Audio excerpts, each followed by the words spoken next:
From Pacifica, this is Democracy Now! If at some point the United States were to say what is said in Hebrew, ad kan, so far but no further, we can't. This is not what we can do. You want to do it, you're on your own. That would change. That could still change the situation. Because the one thing Israelis do not want to do is have the country live in a world where America is not there to have their back. Today, an hour with Henry Siegmann, the former head of the American Jewish Congress and the Synagogue Council of America. You may be surprised by what he says about the crisis in Gaza. When one thinks that this is what is necessary for Israel to survive, that the Zionist dream is based on the slaughter of repeated slaughter of innocents on a scale that we're watching these days on television, that is really a profound crisis should be a profound crisis in the thinking of all of us who are committed to the establishment of the state and to its success. Henry Siegmann for the hour. All that and more coming up. Welcome to Democracy Now!, democracynow.org, the War and Peace Report. I'm Amy Goodman. Today, a special with Henry Siegmann, the former executive director of the American Jewish Congress, long described as one of the nation's big three Jewish organizations, along with the American Jewish Committee and the Anti-Defamation League. Henry Siegmann was born in 1930 in Frankfurt, Germany. 3 years later, the Nazis came to power. After fleeing Nazi troops in Belgium, his family eventually moved to the United States. His father was a leader of the European Zionist movement, pushing for the creation of a Jewish state. In New York, Henry Siegmann studied and was ordained as an Orthodox rabbi by Yeshiva Torah Vodaas. He later became head of the Synagogue Council of America. After his time at the American Jewish Congress, Siegmann became a senior fellow at the Council on Foreign Relations. He now serves as president of the U.S. Middle East Project.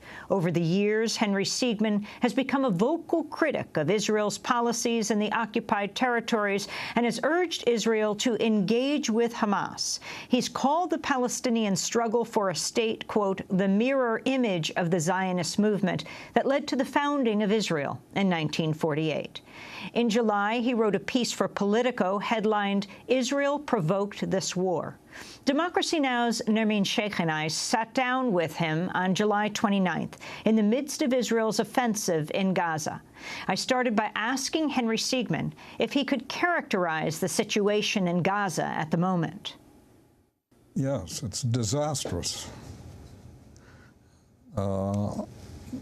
It's disastrous both in political terms, which is to say the situation cannot conceivably, certainly in the short run, lead to any positive results, to an improvement in the lives of either Israelis or Palestinians. And of course, it's disastrous in humanitarian terms, the kind of slaughter that's taking place there, when one thinks that this is what is necessary for Israel to survive, that the Zionist dream is based on the slaughter of repeated slaughter of innocents on a scale that we're watching these days on television. That is really a profound crisis should be a profound crisis in the thinking of all of us who are committed to the establishment of the state and to its success. That leads one virtually to a whole rethinking of this historical phenomenon. What do you believe, Mr. Siegmann, what do you believe the objectives of Israel are in this present assault, on Gaza? Well, they have several objectives, though I'm not sure that each of them is specifically responsible for the carnage we're seeing now. It has what seems on the surface a justifiable objective of ending these attacks, the rockets that come from Gaza, and are aimed And it's hard to say they're aimed at civilians because they never seem to land anywhere that causes serious damage, but they could and would have if not for luck. So on the face of it, Israel has a right to do what it's doing now, and of course it's been affirmed by even the President of the United States repeatedly, that no country would agree to live with that kind of a threat repeatedly hanging over it. But what he doesn't add, and what perverts this principle, undermines the principle, is that no country and no people would live the way Gazans have been made to live. And consequently, this moral equation, which puts Israel on top as the victim that has to act to prevent its situation from continuing that way, and the Palestinians in Gaza, or Hamas, the organization responsible for Gaza, who are the attackers, our media rarely ever points out that these are people who have a right to live a decent, normal life, too. And they, too, must think, what can we do to put an end to this? And this is why in the Politico article that you mentioned, I pointed out that the question of the morality of Israel's action depends, in the first instance, on the question, couldn't Israel be doing something in preventing the disaster that is playing out now in terms of the destruction of human lives? Couldn't they have done something that didn't require that cost? And the answer is sure. They could have ended the occupation with results, whatever the risks are, they certainly aren't greater than the price being paid now for Israel's effort to continue and sustain permanently their relationship to the Palestinians. When you say that Israel could end the violence by ending the occupation, Israel says it does not occupy Gaza, that it left years ago. I wanted to play a clip for you from MSNBC. It was last week, and the host, Joy Reid, was interviewing the Israeli spokesperson, Mark Regev. Listen, if you'll allow me, Joy, I want to take issue with one important word you said. You said Israel is the occupying authority. You're forgetting Israel pulled out of the Gaza Strip. We took down all the settlements, and the settlers who didn't want to leave, we forced them to leave. We pulled back to the 1967 international frontier. There is no Israeli occupation of the Gaza Strip. We haven't been there for some 8 years. Henry Siegmann, can you respond? Yeah. That is, of course, utter nonsense, and for several reasons. First of all, Gaza is controlled completely, like the West Bank, because it is totally surrounded by Israel. Israel could not be imposing the kind of chokehold that it has on Gaza if it were not surrounding, if it's military, we're not surrounding Gaza. And not just on the territory, but also on the air, on the sea. No one there can make a move without coming into contact with Israeli IDF, outside this imprisoned area where Gazans live. So there's no one I have encountered who is involved with international law who's ever suggested to me that in international law, Gaza is not considered occupied. So that's sheer nonsense.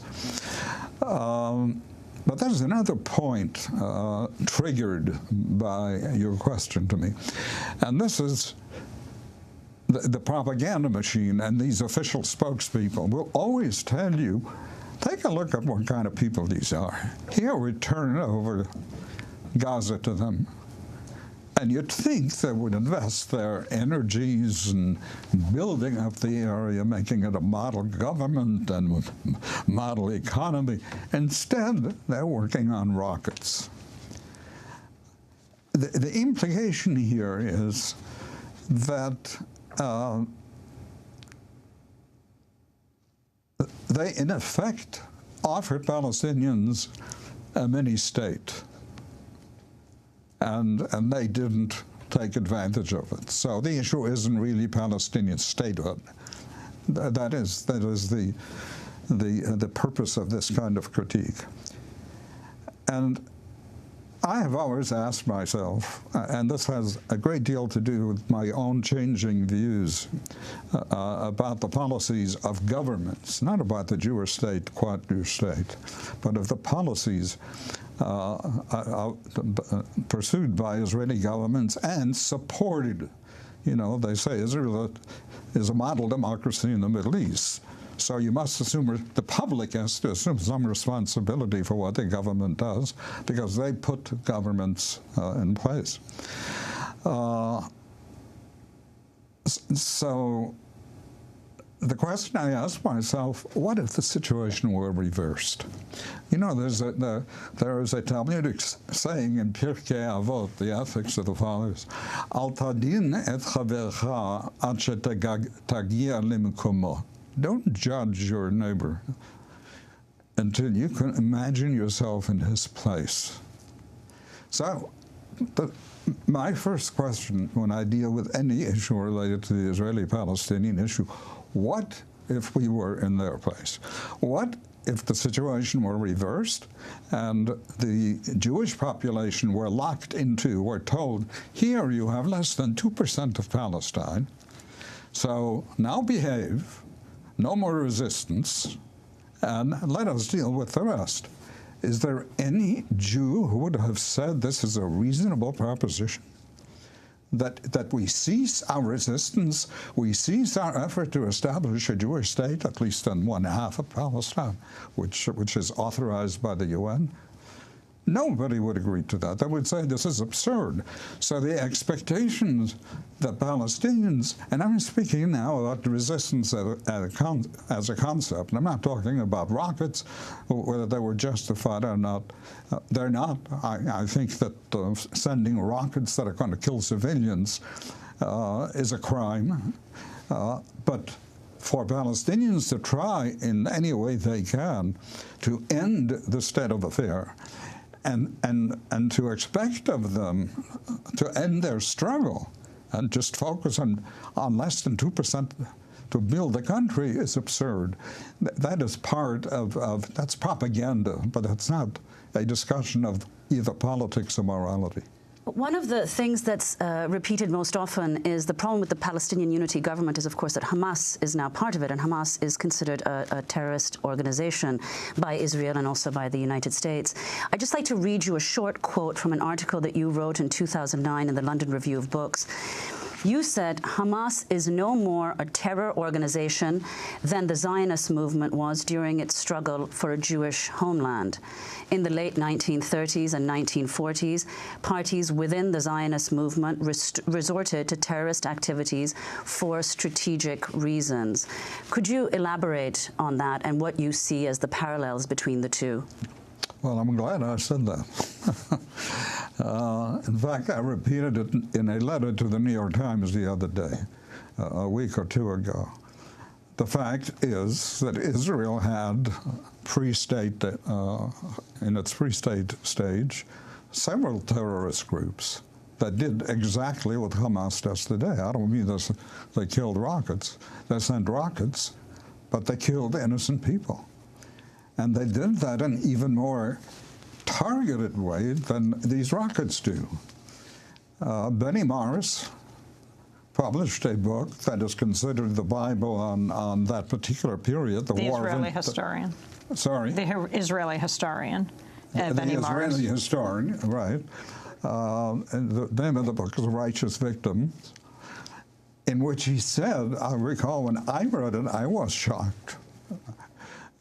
In which he, particularly in his most recently updated book, which was based on some new information that Israel's defense, the IDFs, finally had to open up and publish, that Israeli generals received direct instructions from Ben Gurion during the War of Independence to kill civilians, to line them up against the wall and shoot them in order to help to encourage the exodus that, in fact, resulted in over 700,000 Palestinians were driven out of left their homes, and their towns and villages were destroyed. This was terror, even within not just the terrorist groups, the pre-state terrorists, but this is within the military, the Israeli military that fought the War of Independence.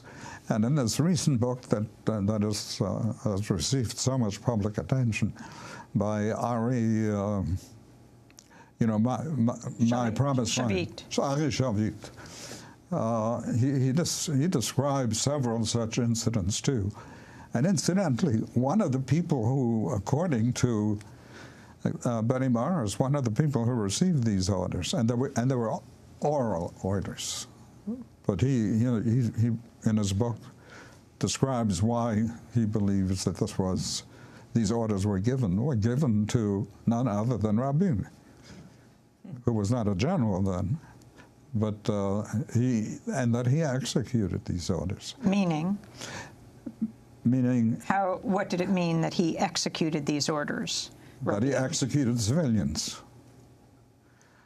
And the rationale given for this, but when Shavit, some years ago, I had an interview of Benny Mars and said to him, my God, you were saying that there was deliberate ethnic cleansing here? And Mars said, yes, there was. And he says, and you justify it? And he said, yes, because otherwise there would not have been a state. And Shavit did not follow up. And that was one of my turning points myself. When I saw that, he would not follow up and say, well, if that is a justification, the struggle for statehood, why can't Palestinians do that? What's wrong with Hamas? Why are they demonized if they do what we did? I want to go to the Israeli Prime Minister earlier this month, Benjamin Netanyahu, vowing to punish those responsible for the killing of Mohammed Abu Khader, the Palestinian teen who was burned alive following the murders of 3 Israeli teens. But in doing so, Netanyahu drew a distinction between Israel and its neighbors in how it deals with, quote, murderers. I know that in our society, the society of Israel, there is no place for such murderers. And that's the difference between us and our neighbors. They consider murderers to be heroes. They name public squares after them. We don't. We condemn them and we put them on trial and we'll put them in prison. That was Israeli Prime Minister Benjamin Netanyahu talking about the difference. Henry Siegmann, can you respond? Well, the only difference I can think of is that in Israel they made the heads of the 2 major pre-state terrorist groups prime ministers. So this distinction he's drawing is simply false. It's not true. The heads of the 2 terrorist groups, which incidentally, again, going back to Benny Mars, in his book, Righteous Victims, he writes in this pre-state account that the targeting of civilians was started by the Jewish terrorist groups, and the Arab groups followed. You're talking about Irgun and the Stern gang. Yes, yes. And as you know, both the head of the Irgun and both the head of the Stern gang, I'm talking about Begin and Shamir, became prime ministers of the state of Israel.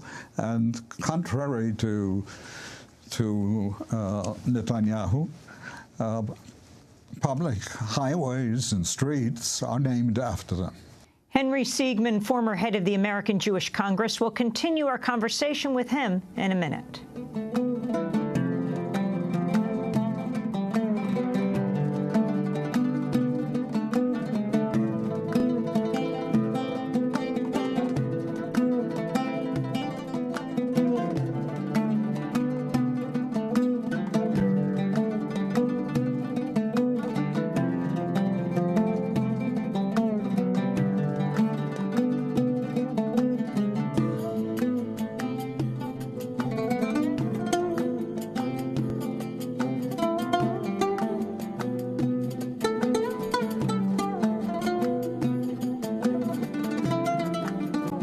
This is Democracy Now!, democracynow.org, the War and Peace Report. I'm Amy Goodman with Nermeen Sheikh as we continue our conversation with Henry Siegmann, president of the U.S. Middle East Project, former head of the American Jewish Congress. I'd like to turn, Henry Siegmann, to Khalid Mashal, the leader of Hamas, who was speaking to Charlie Rose of PBS. He said Hamas was willing to coexist with Jews, but said it would not live, quote, with a state of occupiers. I'm ready to coexist with the Jews, with the Christians, and with the Arabs and non-Arabs, and with those who agree with my ideas and those who disagree with them. However, I do not coexist with the occupiers, with the settlers, and those who... it's one thing to say you want to coexist with the Jews. It's another thing you want to coexist with the State of Israel. Do you want to coexist with the State of Israel? Do you want to do you want to recognize Israel as a Jewish state? No. I said I do not want to live with a state of occupiers. That was Khalid Mashal, the leader of Hamas, speaking to Charlie Rose. Henry Siegmann, could you respond to that, and specifically the claim made by Israelis repeatedly that they can't negotiate with a political organization that refuses the State of Israel's right to exist in its present form? Yes. It so happens that in both international custom and international law, political parties like Hamas are not required or even ever asked to recognize states, whether they recognize a state or not. The question is whether the government of which they are a part and that makes policy and executes policy, whether that government is prepared to recognize other states. And this is true in the case of Israel as well. The government of Israel, any government, I incidentally discussed this with Mishal, not once, but several times, face to face, and asked him whether he would be part of a government that recognizes the State of Israel. And he said yes, provided, but he had a proviso. He said provided that the Palestinian public approves that policy. He repeated to me the fact that he said, you're absolutely right. He says, people ask us, will we recognize the State of Israel? And will we affirm that it's a legitimately a Jewish state? He says, no, we won't do that. But we have never said that we will not serve in a government that has public support for that position. That we would not serve in such a government. But a more important point to be made here, and this is why these distinctions are so dishonest. The State of Israel does not recognize a Palestinian state, which is to say there are parties in Netanyahu's government, very important parties, not marginal parties, including his own, the Likud, that to this day has an official platform that does not recognize the right of Palestinians to have a state anywhere in Palestine. So, and of course you have Naftali Bennett's party, the Habayit HaYehudi, which says this openly, that there will never be a state, a Palestinian state, anywhere in Palestine. Why hasn't our government or anyone said, like Hamas, if you have parties like that in your government, you are not a peace partner, and you are a terrorist group, if in fact you use violence to implement your policy, as Hamas does. So the hypocrisy in the discussion that is taking place publicly is just mind-boggling. Henry Siegmann, you're the head, the former head of one of the leading Jewish organizations, the American Jewish Congress. Two of them. Also of the Synagogue Council of America. So these are major establishment Jewish organizations. You said you went to see Khaled Mashal, the head of Hamas, not once, but several times to meet with him. The U.S. government calls Hamas a terrorist organization. They will not communicate with them. They communicate with them through other parties, through other countries to talk to them. Talk about your decision to meet with Khaled Mashal, where you met with him, and the significance of your conversations. Well, first of all, it should be noted that the U.S. has no such policy of not meeting with terrorist organizations. It has a policy of not meeting with Hamas. That's quite different. We're very happy to meet with the Taliban and to negotiate with them. And they cut off hands and heads of people, and they kill girls who go to school. And that didn't prevent the United States from having negotiations with the Taliban. So that's nonsense, that we don't talk to terrorist organizations. We talk to enemies if we want to cease the slaughter, and we're happy to do so and to try to reach an agreement that puts an end to it. And why Hamas should be the exception, again, I find dishonest, and the only reason that we do that is in response to the pressures from AIPAC and, of course, Israel's position. Henry Siegmann, as you are far more familiar than most, the argument made by Israel and supporters of Israel is that what might be construed as a disproportionate response by Israel to Hamas has to do with the historical experience of the persecution of the Jews and, of course, the Holocaust. So how do you respond to those kinds of claims? Well, I don't accept that at all, because the lesson from the persecutions would seem to me, and certainly if you follow Jewish tradition,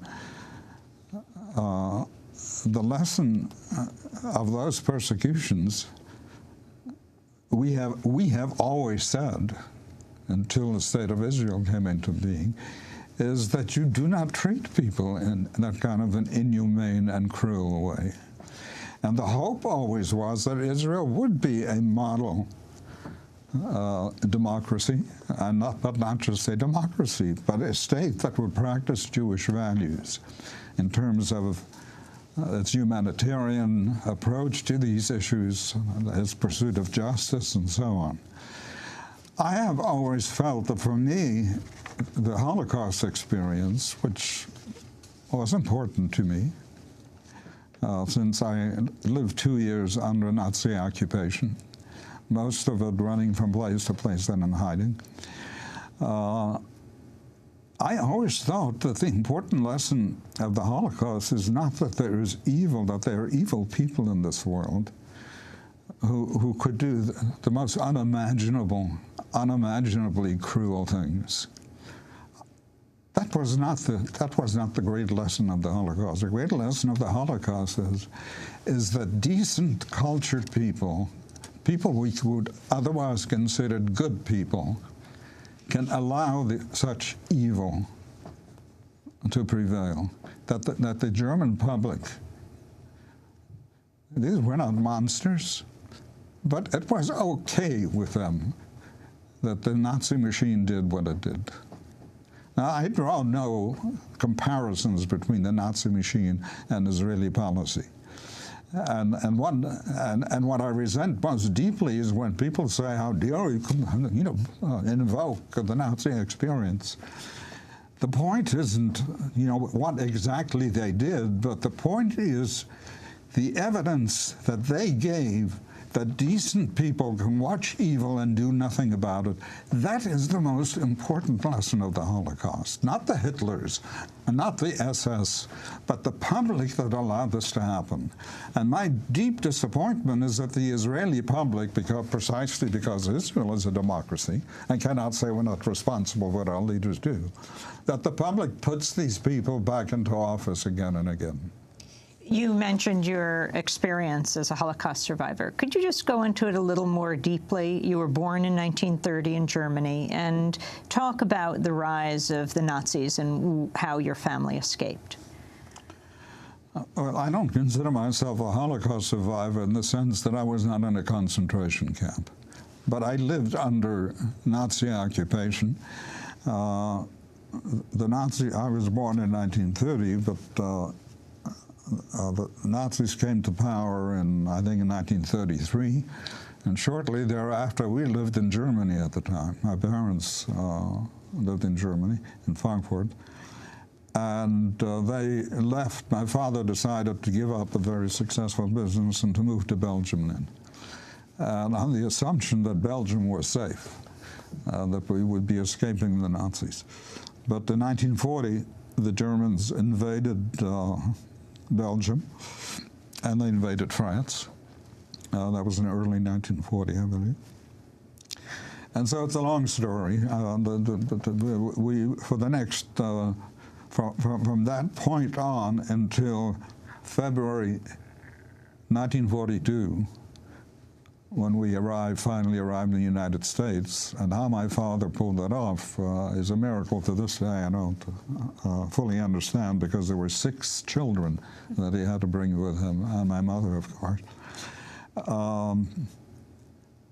We ran from place to place, and first, and we were at Dunkirk, where a classic evacuation, a memorable evacuation took place, and French and British soldiers withdrew across the Channel. We happened to find ourselves there at the time. And then we were sent back when the Nazi troops finally caught up with us in Dunkirk. They sent us back to Antwerp. And then my father had connections with the police chief, because of his business interests in Antwerp before the Nazis came. He was tipped off the morning that we were supposed to the Gestapo was supposed to come to our house to take all of us away. And so we just picked up, and we managed to get to Paris, and from Paris we crossed, we were smuggled across the border into occupied Vichy, France. And we were there for about a year, again, without proper papers and in hiding. Then we tried to cross into Spain, and we did, but when we arrived at the Spanish border, they finally closed the border and sent us back into France. So then we managed to get a boat to take us from Marseille to North Africa, where we were interred briefly in a camp in North Africa. And then what I believe was the last ship, a Portuguese, a neutral ship, taking refugees to the United States, stopped in North Africa. We boarded that ship. We were in the high seas for 2 months, because the Nazi subs were already busy sinking the ships that they encountered. So we had to go all the way around to avoid various Nazi submarine-infested areas. So after 2 months on the high seas, we arrived in New York, where we were sent to Ellis Island, which was full of Bundists who had been German Bundists who were arrested and were being sent back to Germany. But as we walked into Ellis Island, into that hallway, something I will never forget, we're in America at last. And those Bundes were greeting each other in the hallway, Heil Hitler. So the Heil Hitlers that we were trying to escape in Europe was the first thing we encountered as we landed in Ellis Island. And how did you end up becoming head of one of the countries, or as you said, countries, 2 major Jewish organizations? And what was your position on Zionism after World War II? Oh, my father was one of the leaders of European Zionism. He was the head of the Mizrahi, the religious Zionist movement, not just in Belgium, but in Western Europe. And the leaders, the heads, the founders of the Mizrahi, Mayor Berlin himself, Gold, many others, were guests in our house in Antwerp. They used to take me on their knees and teach me Hebrew songs from Israel. So I was raised on mother's milk, and I was an ardent, as a kid even, an ardent Zionist. I recall on the ship coming over, we were coming to America, and I was writing poetry and songs, and I was 10 years old, 11 years old, about the blue sky of Palestine. In those days, we referred to it as Palestine. So into adulthood, not until well after the '67 war, when I came across, and I got to know Rabin and others, and I came across a discussion in which I was told by Israelis, by the Israeli people who I was talking to, senior government people, that they had an initiative from Sadat about peace and withdrawal and so on. And Rabin said, but clearly that the Israeli public is not prepared for that now. And that hit me like a hammer. I always had this notion drilled into me that if only the Arabs were to reach out and to be willing to live in peace with Israel, that would be the time of the Messiah. And the Messiah came, and the Israeli leadership said, no, public opinion is not ready for that. And I wrote a piece then in Moment magazine. If you recall, it was published by Leonard Fine. And he made it a cover story, and the title was, For the Sake of Zion, I Will Not Remain Silent. And that triggered my re-examination of things I had been told and what was going on the ground. Prior to that, your sense had always been that if the Arabs reached out, there would be two states, Palestine and Israel. I had no doubt about that. To me, that was, just a given, that we are sharing. The resolution said, two states. The resolution which Israel, the partition resolution, which Israel invoked in its Declaration of Independence, rooted its legitimacy in that. It cited the Palestinian, the partition plan. But when someone these days says, but there's a partition plan that said that the rest of it, what that was not assigned to Israel, is the legitimate patrimony of the Palestinian people,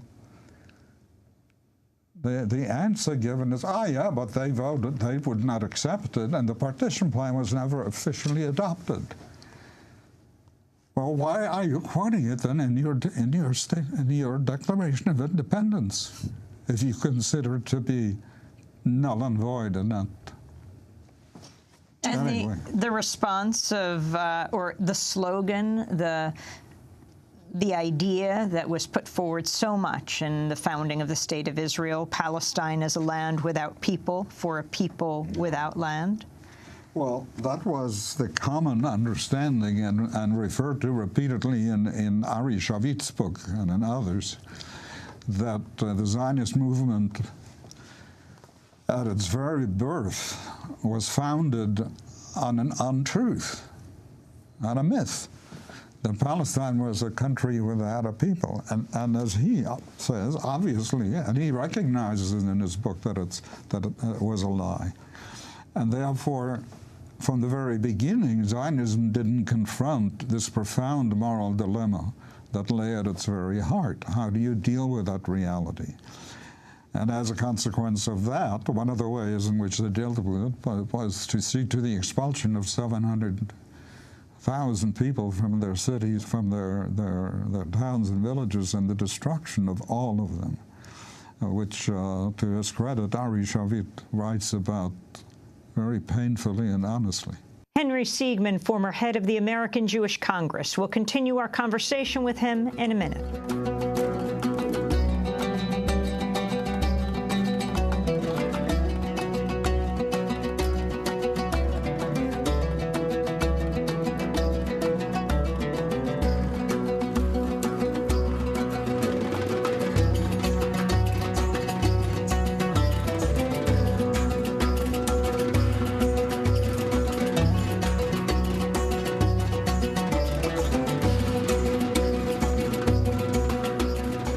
This is Democracy Now!, democracynow.org, the War and Peace Report. I'm Amy Goodman. As we continue our conversation with Henry Siegmann, president of the U.S. Middle East Project, former head of the American Jewish Congress. Democracy Now!'s Nermeen Sheikh and I sat down with him on July 29th. I asked Henry Siegmann about Israeli Prime Minister Benjamin Netanyahu's claim that Israel's just responding to the thousands of rockets that Hamas and other groups are firing from Gaza. And my response is that they wouldn't be firing those rockets if you weren't out, if you didn't have an occupation in place. And one of the reasons you say you do not have an occupation in place is because you really don't have a united partner, Palestinian partner, to make peace with. And when Palestinians seek to establish that kind of a government, which they just recently did, bringing Hamas into the governmental structure, Palestinian governmental structure, that is headed by Abbas, you seek to destroy that. You won't recognize it. And that's why I say there's several reasons for Israelis, for the Israeli action. A primary one is to prevent this new government from actually succeeding. It's an attempt to break up the new unity government set up by the Palestinians. And why would they do that? Why would they want to do that? They want to do that for the first time. For years, I have been suggesting and arguing that they want to do that because they are intent on preventing the development of a Palestinian state. To put it bluntly, they want all of it. They want all of Palestine. Now, this is something that Netanyahu said openly and without any reservations when he was not in government. He wrote about it, published a book about it, his opposition to a Palestinian state, that Israel couldn't allow that. The difference between the time that he incidentally opposed not just Palestinian statehood, he opposed peace agreements with Egypt, he opposed peace agreements with Jordan. Any positive step towards a stabilization in a more peaceful region, Netanyahu has been on record as opposing. And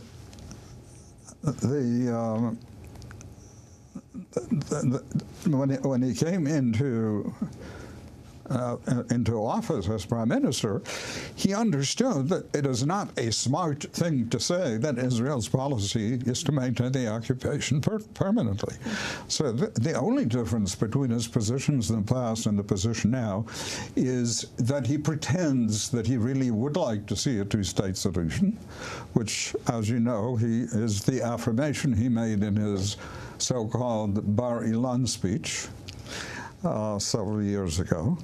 And some naive people said, redemption is at hand. When to his own people he winked and made clear, and as I just read recently, I didn't know that it's on record that his father said, of course he didn't mean it. He will attach conditions that will make it impossible.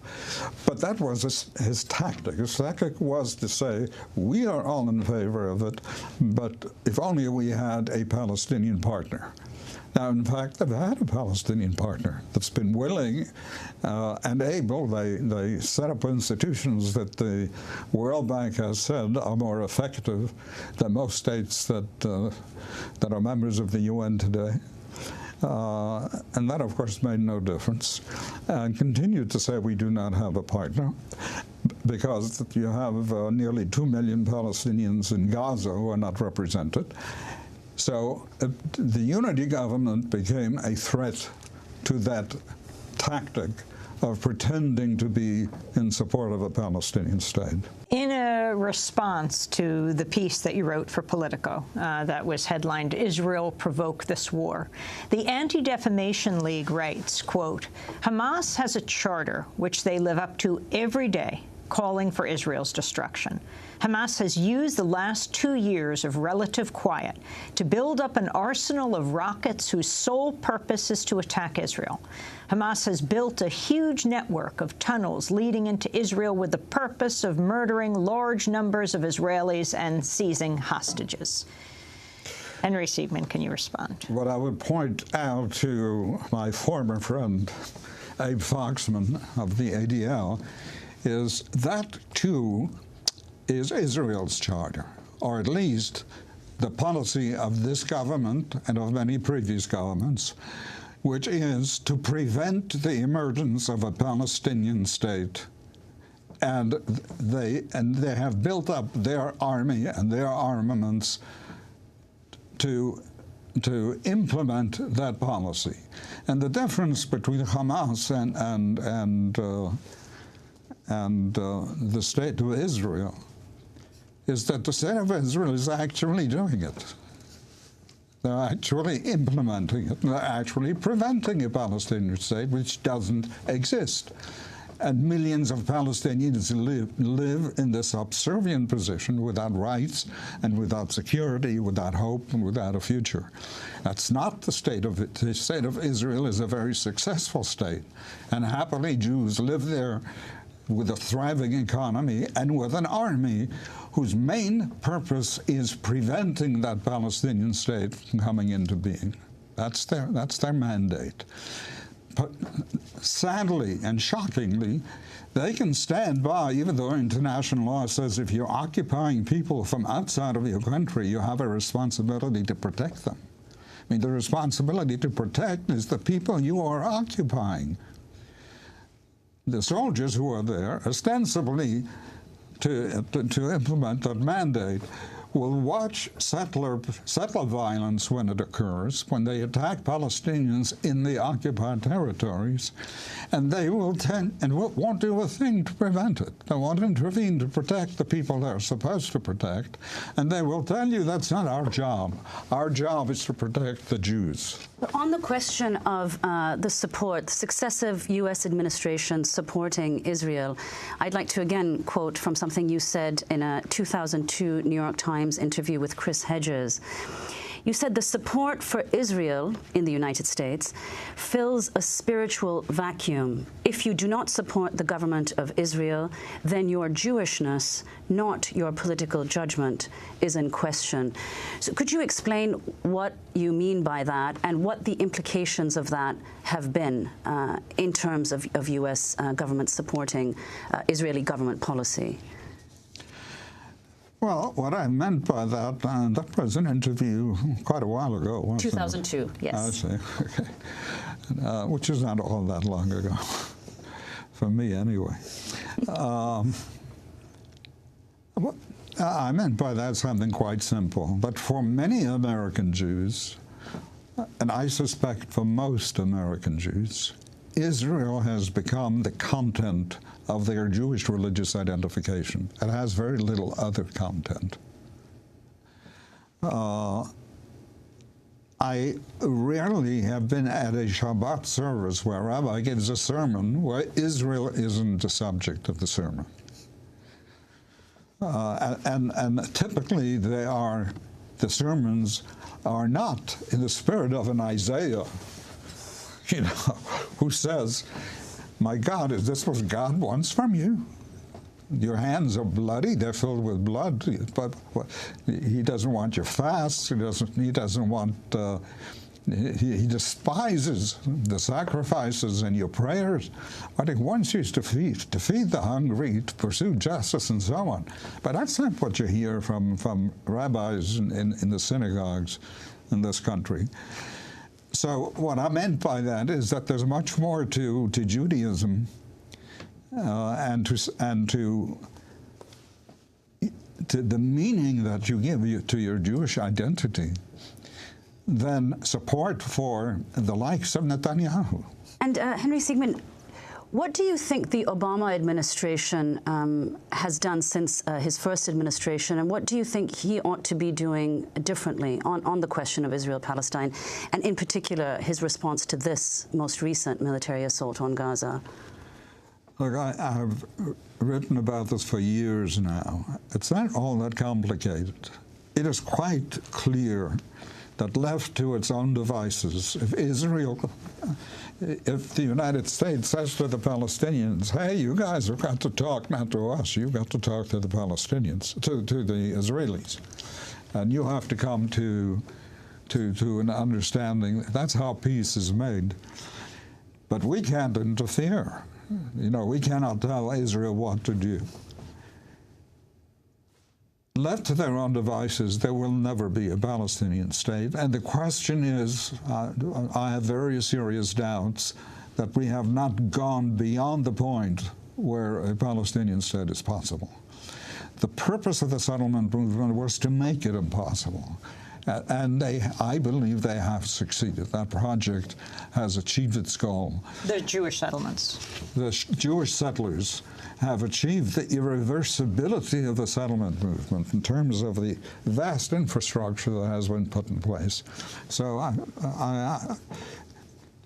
even if there were a leftist government, so-called leftist government, that came to power, it would not be able to do it because of the upheaval that would be necessary to create such a state.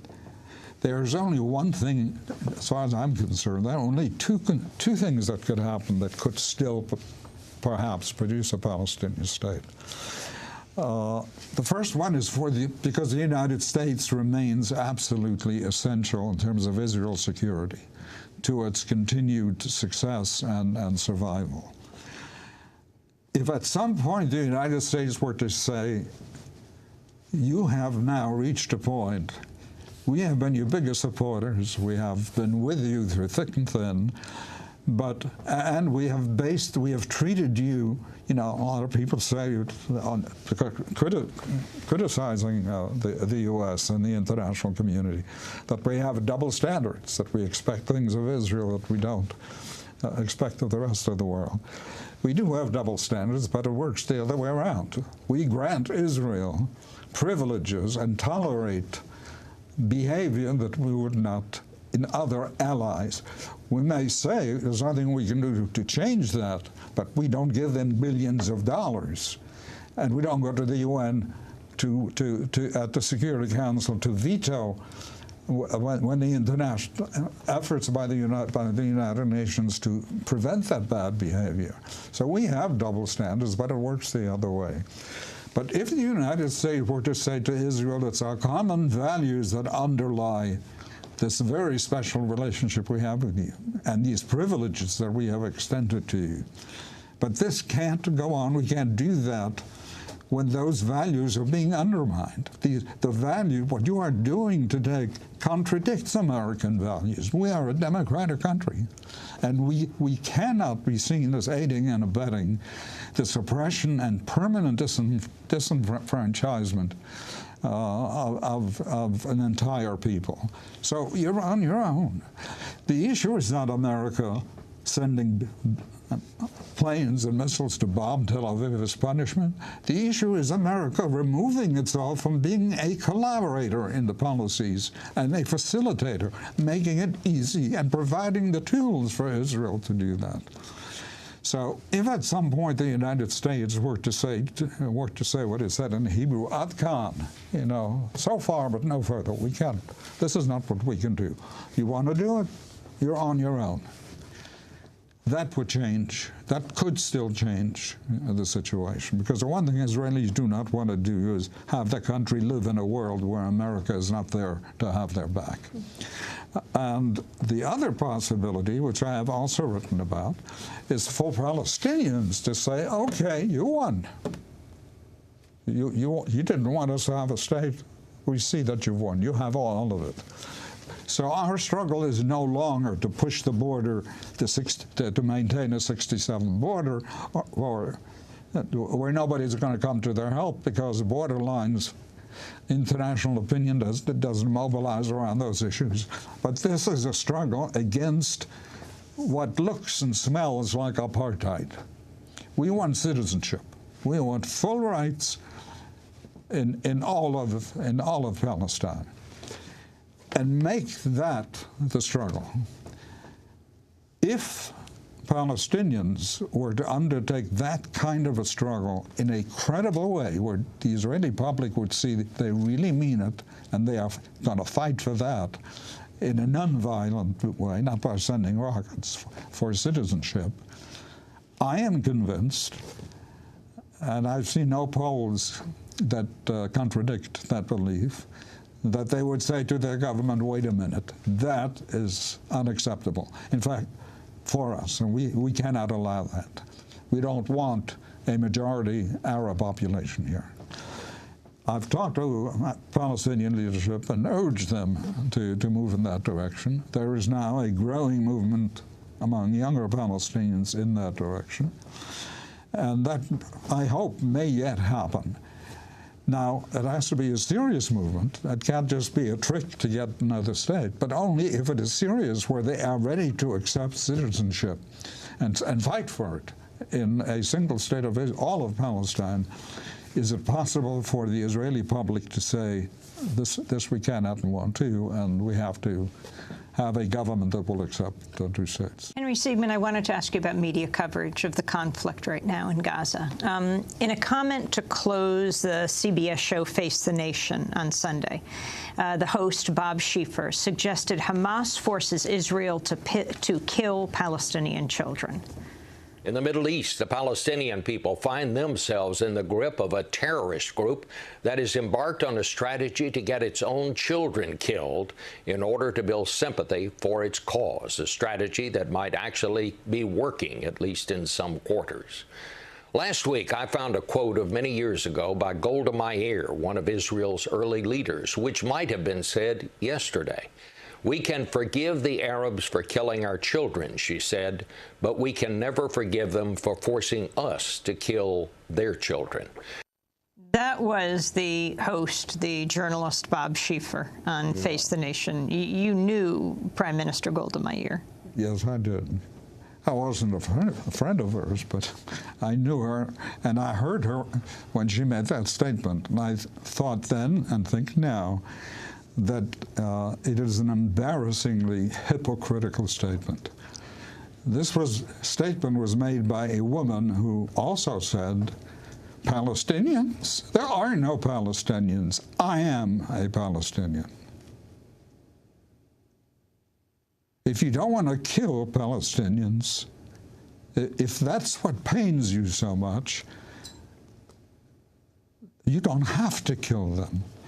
You can give them their rights, and you can end the occupation.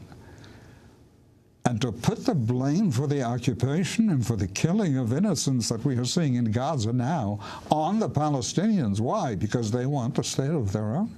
They want what Jews wanted and achieved. I find that, to put it mildly, less than admirable. There is something deeply hypocritical about that original statement, about repeating it on the air over here as a great moral insight. Henry Siegmann, president of the U.S. Middle East Project, former head of the American Jewish Congress and the Synagogue Council of America. He recently wrote a piece for Politico headlined, "Israel Provoked This War. It's up to President Obama to stop it." You can go to our website at democracynow.org if you'd like to get a copy of the full DVD interview with Henry Siegmann. Democracy Now! Is produced by Mike Burke, Renee Feltz, Aaron Mate, Nermeen Sheikh, Steve Martinez, Sam Alkoff, Hani Massoud, Robbie Karen, Dina Guzder, Amy Littlefield, Daniel Begun, Anna Uzbek, and Messiah Rhodes, and Sam Adele. Mike DeFilippo and Miguel Noguera are engineers. Special thanks to Becca Staley, Julie Crosby, Hugh Grand, Jessica Lee, John Wallach, and Vesta Godars. Our website is democracynow.org. I'm Amy Goodman. Thanks so much for joining us.